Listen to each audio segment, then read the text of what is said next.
Welcome to our first episode sa Manalos in Dubai. We are here in our first episode, guys, and join us sa mga naging experiences namin kung paano kami napadpad dito sa Dubai.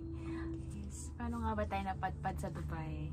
Ano yung mga paraan, mga sakripisyo, at mga ginawa natin, no, na steps para makapunta tayo dito sa Dubai, ate. Oh, ikaw, saan ka ba nag-start? Of course, nag-start ako sa yung nagtrabaho. Actually, nahanap ko tong yung first trabaho ko dito sa Dubai, no, sa workabroad.ph. Uy, parehas tayo. Yes, di ba? Actually, akala ko nga, parang, di pa ako sure kung legit ba yung site na yon. Kasi, naisip ko lang, syempre, gusto ko talaga mag-abroad. Parang travel while working, ganon, di ba? Kaya, nagtry ako doon mag-apply. At, syempre, nagulat ako, tinawagan naman ako. Tapos, yung interview pa nun, sa Bohol ako nun nagtatrabaho. Tapos, yung interview sa Cebu. Lumuwas talaga ako, ate, ng Cebu para lang makapag-interview. Diba? Yun yung isa sa mga sakripisyong ginawa ko. Syempre, gusto ko diba? Kaya pag gusto mo, gawa ka talaga ng paraan. Tama. Ako din, parang ganun din yung naging experience ko sa paghahanap. Kasi by that time is paubos na yung funds ko, no? Nagsischooling kasi ako.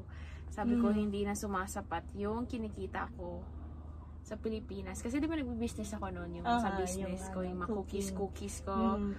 Oo, malaki naman yung kinikita ko doon, pero hindi siya sumasapat, di ba? So, ang naisip kong paraan is magtrabaho abroad.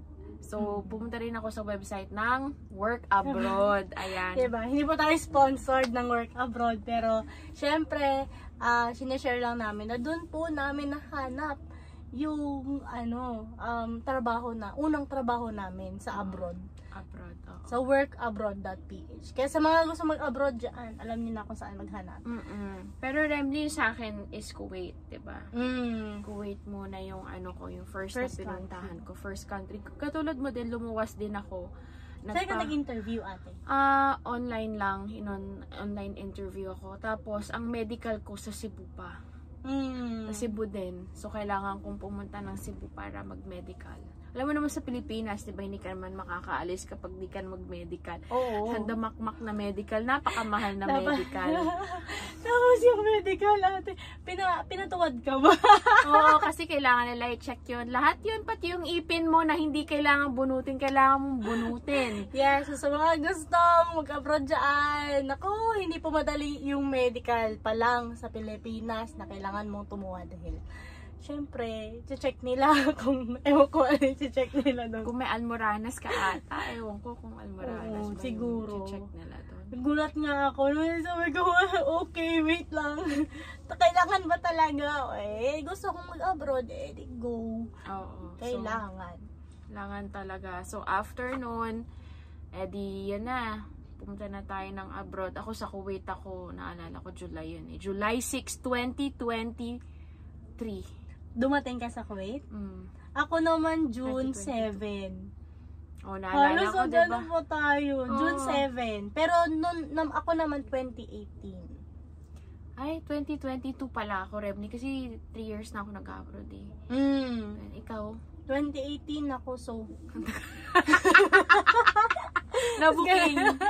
Nabuking kung gaano katagal. Ayun na nga. Pero syempre, at least naman kahit pa paano may nagle-level up. Paunti-unti lang yung level up natin, guys. Pero at least meron kaysa wala talaga yung na-stuck. Tama. Kaya nga. So, ako naman from Kuwait, diba na layoff ako, nawalan ako ng work. So, ayoko umuwi ng Pilipinas kasi hindi ko talaga siya option.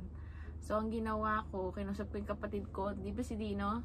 Siya yung nagsabi sa akin, ate, punta ka na lang dito sa Dubai. So, malapit lang naman yung Kuwait sa Dubai, parang 1 hour lang. Nakwento nga kasi ni Dino sa akin yun, na ganito nga nangyari. Sabi, kaya na, actually, ako nag-suggest kay Dino na, sabihan mo si ate, pumunta na siya dito. Huwag siya muna siyang umuwi ng Pilipinas. Kasi, syempre, andito na siya, madali ka na lang mag-cross country.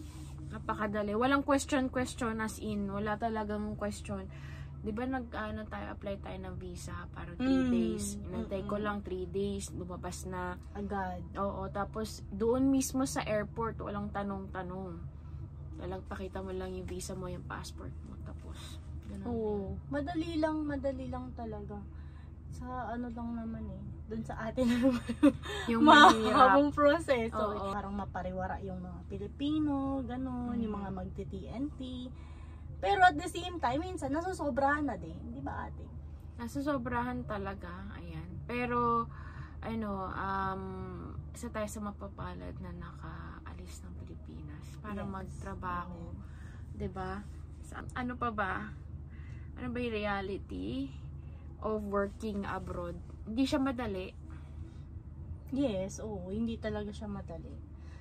So, syempre sa pa lang, sa simula pa lang, ang dami kayang mga nag-a-apply ate na akala nila wala silang makikita, pero tuloy lang kayo guys. Meron talaga. Ako 6 months ako nag-anti-remly. Ako a-apply ko noon ate. Lang parang kung meron, kung wala, ganun lang. Hindi ka serious. Seryoso din, pero parang di ko sure talaga kung totoo ba yung mga pinag-a-apply ko. So, then nag-try lang talaga ako noon hanggang sa natawagan ako. Pero, yung araw ng interview ko is August 2017. Yung year, 2017. So, 1 year din bago ka 1 year nakaalis? din. Kasi wala akong passport nun. Wala akong passport. Nag-apply ako for abroad. Wala akong passport. Tapos nung nagulat na lang ako, natanggap na ako, tsaka ko pa in-apply yung passport ko. Kasi in-apply ko yung passport ko parang mga na yun, September. Oo, September. September, tapos August ako August ako in-interview. September ako nagkaroon. Tinanong ko naman, wala pa kasi akong passport nung na-hire ako. Tapos sabi nila na okay lang. Ay, di go. Okay lang. Basta Okay lang hired.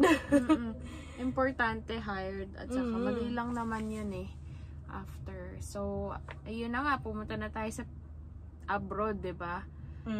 So, ano na ba yung mga realities natin of working abroad? So, hindi siya madali in a sense na kayod kalabaw ba? Sa mga unang unang araw, bahay, trabaho. Siyempre, kailangan mong mag-keep up sa mga expenses, yung mga pinag-loan mo para makaalis ka, para pangbayad ng mga medical. Ganon, kailangan mong mabayaran yung mga utang na yon. Diba? Kaya matagal din nakabangon no? Kasi dahil nga sa dami ng utang. Ako din, nangutang din ako nung bago ako umalis. So, bago ko umalis, yun yung nasa mind ko na kailangan mabayaran ko yung mga utang ko. So, hindi siya immediate na nakaipon tayo kasi may mga binabayaran din tayong bills. Yes. Kaya Parang naman feeling, ngayon, yun ko nga ate, walang meron siguro mga Pilipino na umaalis ng ibang bansa para magtrabaho na hindi nangutang. Pero bare minimum lang na average or percentage sa mga Pilipinong nag-abroad. Mostly talaga sa pagkakaalam ko, umutang talaga sila para makaluwas. Oo, kasi makapag-abroad. kaya ka nga nag-abroad ibig sabihin naghahanap ka ng malaking kita, diba? So, malamang talaga mangungutang ka bago makapag-abroad. Pero hindi naman din yung nangungulahulugan na negative siya. Oo, syempre kasi meron tayong dalawang klaseng utang ate. Ay, napunta na tayo sa utang.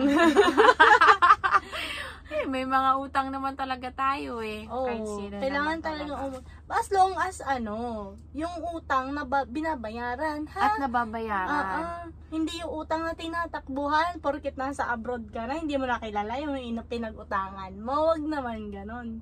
Diba? Oo, kailangan talagang bayaran. kasi, diba? Nagiging habit yun eh.